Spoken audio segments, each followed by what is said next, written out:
আসসালামু আলাইকুম বন্ধুরা, আশা করি আপনারা সকলেই ভালো আছেন।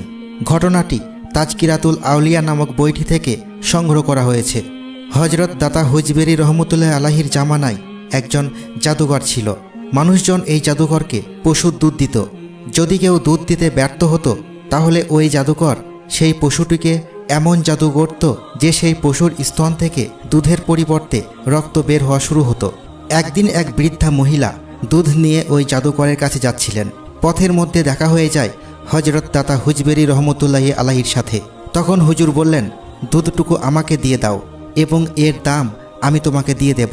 বৃদ্ধা মহিলা বললেন, যে কোনো উপায়ে এই দুধ ওই জাদুকরকে দিতে হবে, না হলে আমাদের পশুর স্তন থেকে দুধের পরিবর্তে রক্ত পড়া শুরু হবে। এই কথা শুনে হজরত হুজবেরি রহমতুল্লাহ আলাহি হেসে বললেন, তুমি যদি এই দুধ আজকে আমাকে দাও তাহলে তোমার পশুর দুধের পরিমাণ আগের চেয়ে অনেক গুণ বেড়ে যাবে।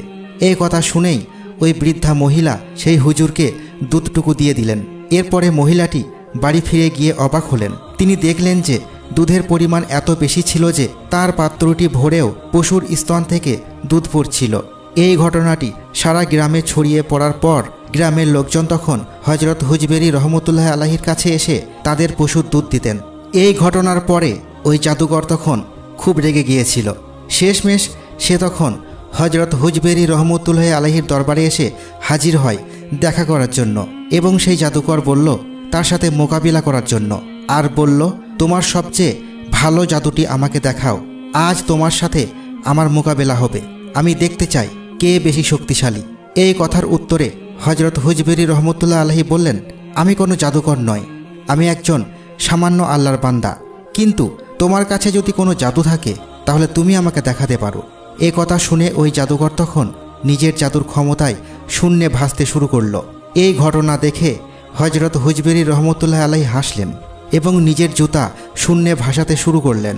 এরপরে হুজবেরি রহমতুল্লাহ আলাহির জুতা ওই জাদুকরটির সাথে সমানভাবে বাতাসে উড়তে থাকলো এবং জাদুকরটির মাথায় এসে পড়ল।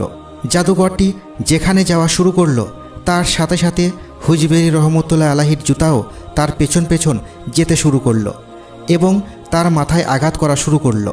শেষমেশ সেই জাদুকরটি মাটিতে পড়ে গেল।